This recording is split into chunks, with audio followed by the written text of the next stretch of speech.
আজ আপনাদের একটা গল্প শোনাবো। রাজশাহী জেলার, বাংলাদেশের রাজশাহী জেলায় 1466 সালে জন্মগ্রহণ করেন নরোত্তম দাস ঠাকুর। এই নরোত্তম দাস ঠাকুর হচ্ছে সেখানকার রাজা কৃষ্ণনন্দ দত্তর এবং নারায়ণী দেবীর একমাত্র সন্তান। এবং ছোটবেলায় একদিন হঠাৎ করে এই নরোত্তম স্বপ্ন দেখেন চৈতন্য মহাপ্রভুর। তখন তার বয়স 12 বছর।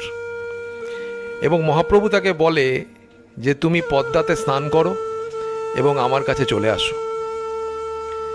সে সেই কথা মতন পদ্মা যায় এবং স্নান করে, একটা ডুব দেয়, এবং ডুব দিয়ে যখন সে ওঠে তার গায়ের রং ফর্সা হয়ে যায়। এবং সে বাড়িতে ফিরে আসে, তার মা তাকে চিনতে পারে না। এবং 16 বছর বয়সে যখন সে মহাপ্রভুর উদ্দেশ্যে রওনা দেয়, তখন কিছু দূর যাওয়ার পরেই সে শুনতে পায় যে মহাপ্রভু নীলাচলে অদৃশ্য হয়ে গেছেন। তারপরে সে রুট চেঞ্জ করে। সে চিন্তা করে যে আর তাহলে আমি আর পুরীতে গিয়ে কি করব।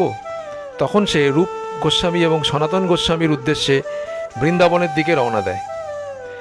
এবং যখন সে এই রূপ সনাতনের উদ্দেশ্যে রওনা দেয়, বৃন্দাবনের উদ্দেশ্যে, খানিকটা যাওয়ার পরে শুনতে পায় যে রূপ গোস্বামী এবং সনাতন গোস্বামী দুজনই দেহত্যাগ করেছেন।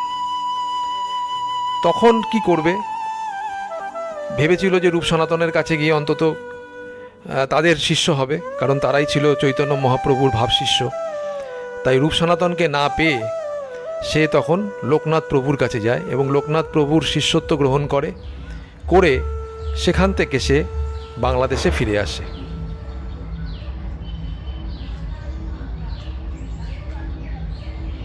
শোনা যায় নরোত্তম ঠাকুর বেতিলার এই মন্দিরে এসেছিলেন এবং বিগ্রহ প্রতিষ্ঠার সময় তিনি ছিলেন।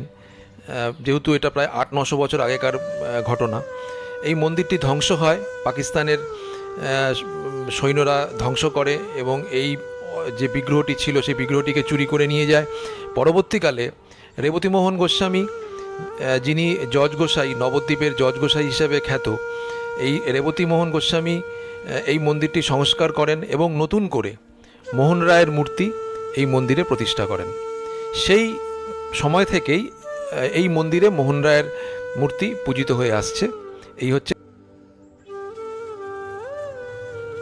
এই হচ্ছে আমাদের মন্দিরের দালান। পিছনে যে সাদা বাড়িটি দেখছেন, সেখানে আপাতত মন্দির কমিটির মিটিং চলে। বাংলাদেশ সরকার থেকে এটি করে দিয়েছে। এটা আমাদের রথ বাড়ির, এবং এই রথে কিন্তু মোহন রায় পুরো বেতিলা গ্রাম জুড়ে পরিক্রমা করেন এবং বিশাল এখানে উৎসব হয়, মেলা বসে, এবং এই সমস্ত অনুষ্ঠানের মধ্যে দিয়েই মোহন রায় পূজিত হয়ে আসছেন।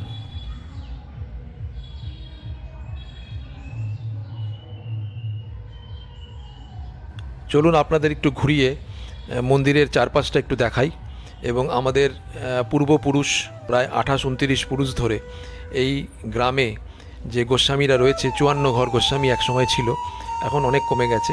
তাদের পূর্বপুরুষদের দালান বাড়িগুলো এখনও কিছু কিছু অবশিষ্ট আছে। সেই সময়কার কনস্ট্রাকশন দেখলেই বুঝতে পারবেন, অনেক প্রাচীন।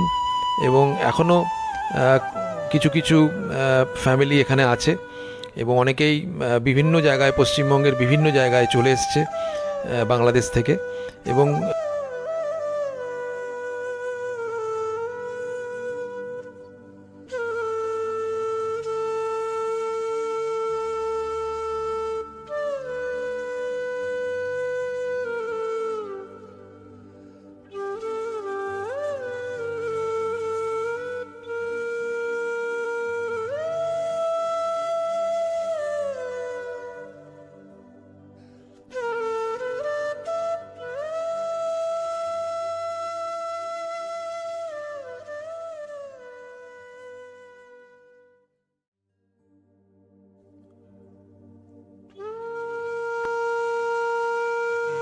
এবং এই সমস্ত বাড়িগুলো অনেক ইতিহাস বহন করে চলেছে, যে সেই সময়কার চৈতন্য মহাপ্রভুর যে লীলা এবং তার যে ধর্মপ্রচার সারা পৃথিবী জুড়ে, তার অনেক ইতিহাস বহন করে চলেছে এই ছোট্ট গ্রামটি।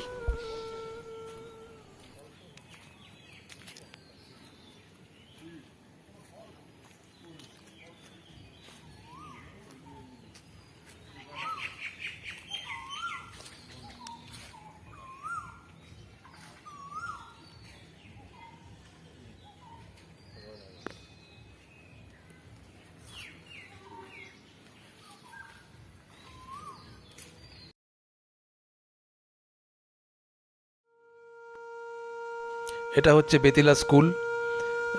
আগে খুব ছোট ছিল, কিন্তু আস্তে আস্তে বাড়তে বাড়তে এখন হাই স্কুল, কলেজ অবধি হয়ে গেছে।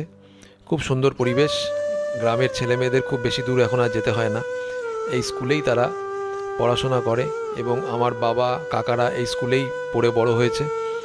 তাই অনেক স্মৃতি আছে এই স্কুলকে কেন্দ্র করে, এই স্কুলের পরিবেশকে কেন্দ্র করে।